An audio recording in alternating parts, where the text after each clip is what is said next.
Hello, what up guys? How you doing? It is Lasty here. Welcome today to a new episode of the FIFA 22 Ultimate Team Road to Glory. Today is episode number 8 already, and yeah, time really does fly when you're having fun. We've increased and improved our team dramatically over the last week, and things are obviously looking really good. So in today's episode, we are going to spend some money. We're going to spend a little bit of money, which is fun. But if you do enjoy, do me a huge favor, smash the thumbs up. As always, we're looking for 10,000 likes. It really keeps propelling the series into the algorithm so that everyone can keep watching it and keep finding the channel, which I love to see. And of course, subscribe as well if you're new. So, like I said, I'm going to spend some money. And it's actually all going to be on basically one player. I figured we needed a good marquee signing, and the most expensive player I bought so far has got to be, when I look at it, is it Sancho or is it Kessie? One of them two, whichever one costs more. I think it was Sancho. We're actually going to head into the market and purchase one of his teammates. Rare contracts sell for 200 coins, by the way. They always go within the first hour as well, so I would list them. If you've got plenty, you might as well make a few extra coins. But some of you might have been able to guess it. Of course, I already had made my decision that I wanted to get Rashford. So welcome to the club, Marcus Rashford. Exactly 100,000 coins. Welcome to the squad. Now, he's going to be a little bit off chem. I don't think that's going to matter. But this, with this team right here, this was the only way I could figure it out chemistry-wise to get everyone on full chem. Apart from, obviously, Rashford, who was always going to be off chem because we've already got Insigne on one side and Sancho on the other. So, yeah, it looks a little bit sort of disjointed and stuff at the moment. But everyone but Rashford is on full chem. And after 10 games with the right manager as well, Rashford will be on 7. And he'll feel just fine. Don't you worry about that. And should there come a time where we can move him into a 10 chem position, I'll absolutely do that. So, excuse me, still got a little bit of the old sore throat and cough, unfortunately. But certain things have been selling. I needed to go out onto the market, pick up some position modifiers because obviously this was quite a big change to the squad. So certain people are already like way off chem. Needed to move Pogba up to the centre forward role. I will eventually put a cam to CF on him as well. And then Mertens is already back down to the correct position. I believe Insigne, yeah, I eventually push him out to, what did I just put on him there? I don't know. Did he just not go to a left forward? What was that all about? But anyway, to a left winger. Who knows? Anyway, eventually I'll go out and buy a position modifier for Insigne. Maybe I just put a contract on him, and that was it. But yeah, we're up to, well, we're sitting at 13,000 coins with a little bit of what I would class as kind of like a mega squad at this stage of the game. We're really just a couple of days into the Ultimate Edition actually being launched. So it's I would say fairly impressive. Without the most insane pack luck in the world, I would not complain about my pack luck so far. But without having like already packed a Neymar or an Mbappe or an Icon or something, which some people have, we've managed to get a really cool squad together, which is a mix between Prem and Serie A. Now, you might notice that in this squad, there's actually 4 attackers, where what we have been doing is that 4-1-2-1-2 narrow. So we've had 3 midfielders and 3 attackers. We've now got 4 attackers. And I'm going to be changing my formation today to the 4-3-2-1. Essentially, one of my mates told me, hey, a lot of people are using this, and then sent me a graphic of a 4-3-2-1 with some instructions, tactics, and all of that sort of stuff. I can't exactly remember who it was. I didn't see a name on whatever it was. But if I can find the link to like the tweet or whatever, I will put it down below so that you guys can follow along. And of course, follow that guy, subscribe to that guy. But yeah, as I said, I just basically followed my mate's instructions to get what people are saying is like quite a good formation and setup right now on the game. So we're going to play with Insigne on the left forward, Sancho on the right forward, and Rashford, you are my out-and-out striker, mate. We then have Kessie in the middle of midfield because I want him to stay back. Mertens is actually going to start in midfield, but I'm going to tell him to get forward, and that means he's really going to actually help out. I remember a lot of people did this last year in this formation, or even in the 4-3-1-2, where they tell a centre midfielder to be like more of a cam and actually push up and get involved. So I'm gonna have him do that. Trent, I'm gonna say balanced, and then I'm gonna say Spinazzola stay back. So Pogba is balanced and is able to sort of free roam a little bit. Mertens is really told to get up forward. Kessie, stay back and cover the centre. Trent, use that passing ability, push up the wing if you can. And then Spinazzola, just stay back, mate, because I need your pace and ability defensively to get me out of a problem or two if Trent is still up the pitch. So, yeah, that's basically how it goes. Balance, direct passing, not too deep. 55 is essentially like, you know, more than 5 depth of what last year was. So the way that this game plays, though, and the rest of the episode is actually going to be some... I'm going to get stuck into some rivals because we really do need to do a little bit more gameplay here, especially if I want to try and unlock the weekend league at some point. Gonna need to actually get those 1,500 points so that we can at least go into the playoffs. And I'm sat at like...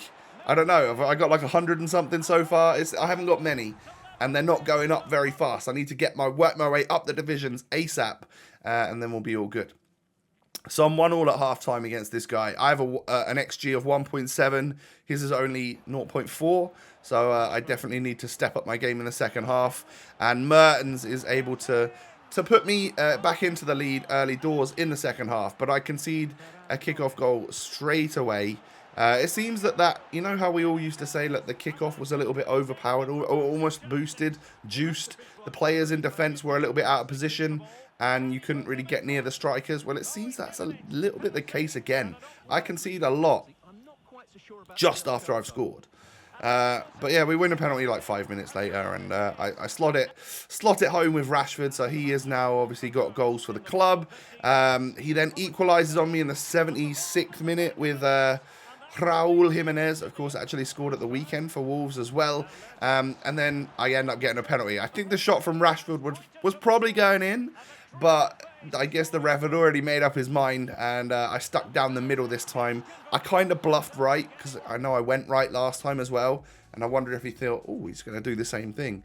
And then I stuck down the middle, come away with a victory, 4-3 win. Yeah, some added coins there. I think we deserved that win. I'm very much struggling to actually score goals when I get in front of goal. It's tough. Anyway, 6 out of 7 wins now when it comes to our rewards, and actually promoted to Division 8 now. So that's good. We've managed to jump 2 divisions already this FIFA, and we will now be getting slightly more points per win, draw, or loss when it comes to trying to earn our way up to the Weekend League playoffs, or the Foot Champions playoffs, whatever they call it. But I go on a run here from kickoff, and as I said, kickoffs might be a little bit OP. That means I'm going to be able to score them as well as my opponent. But I go on a run with Sancho and end up scoring a nice little chip, which was awesome to see him get a goal for the club as well. But because kickoffs are OP, he does run down the other end and gets straight through with Ollie Watkins and manages to score the goal. So half an hour on the clock then, we're pushing forward here to try and get another goal. Kessie into Mertens, into Rashford. I hit that one with a low driven because I've mentioned before, I think they're coming back. And we are looking like we're pretty much dominant at half time. One thing that I need you guys to go and check, because I know after playing all of these games here today, have now checked and realised, oh, I'm an idiot. But yeah, I went into my... game settings afterwards, and I turned analog sprint off because somehow that had gone on again, which is the one where obviously your trigger has quite a bit of movement in it, doesn't it? And if you have analog sprint on, if you just press your trigger, you won't run as fast as if you fully pressed it down. Whereas if you turn it off, you go from any motion on that trigger goes to like full 100% sprint. So that's what I wanted. And also I had time finishing off. I had time shooting off, which was not ideal considering people are saying, 1, it's easier, and 2, you need to do it a little bit more often this year in order to get past those like super keepers. So I had time finishing off from last year and obviously remembered that setting. I wish it would remember the analog sprint one, in all honesty. But yeah, I've turned time shooting back on. So hopefully you might see some green times. Because I was trying it a few times and I was like, why is this not working? Am I just that bad at FIFA now? I don't know. But I've gone and picked up a Chesney because he's under 10k and he's 87 rated. And I know all goalkeepers are very good, but apparently the even higher rated ones are really, really good. So I thought, hey, we'll definitely take advantage of that whilst he's under 10,000 coins. And we'll go straight back in. And it is that man Rashford again, scoring a chip this time. A little bit like the Sancho goal we got in the last match. And yeah, I mean, I've also found that the chip shots are different this year. So whereas last year you used to be able to press it with not too much power, and the arc would be like that. It would be like super, super high arc. This year, you need to put more power on it in order to actually lift it over the goalkeeper, but the arc is like this. It's like a lot lower of an arc, but the ball, obviously, the trajectory is further. So you got to hit your chip shots from further out. You got to remember to do that. You got to almost like really think about it before you do it, because if you get too close to the goalkeeper, it's either going to go way over the bar because you had to put too much on it and the trajectory takes it over, or going to go straight into the goalie's hands. So unfortunately, I lose my potential win streak there. I take a little loss, but that's going to happen throughout the game. There's no doubt about it. Fortunately, I can't go any lower than Division 8 now because of the checkpoint that is there. That is obviously going to really stop people from what is it, like relegating themselves, which is what has been done previously. Because over the last couple of years, it seems as though the online friendly, so like where we do all our objectives and stuff, that has been like skill-based matchmaking, kind of. Oh, by the way, rainbow flick volley from Pogba straight into rage quit. But yeah, friendlies, the friendly modes have been like SBMM based on what division you're in Rivals and stuff. So people relegate themselves to Division 10 to get easy friendly modes, to get easy objectives done. But obviously you can't do that this year. So it might make friendlies a little bit fairer in like for everyone, but it does mean they're all going to be like fairly competitive games as opposed to friendly, which I don't know what my stance is on it really. We've also hit the 7 out of 7 wins now, so we're going to get the best possible rewards for whatever rank we actually finish up in by Thursday, by tomorrow, I guess. The first rewards has come around quick. I score a beauty of a finesse shot with Insigne there, and that's where the goalkeepers are kind of not super keepers. From finesse shots at that angle and that range, they let a lot in, but then where any other type of shot from inside or outside the box, they pretty much get like their little pinky to it, even if they're the one side of the goal and you strike it at 100 miles an hour on the other side of the goal. They're very, very good.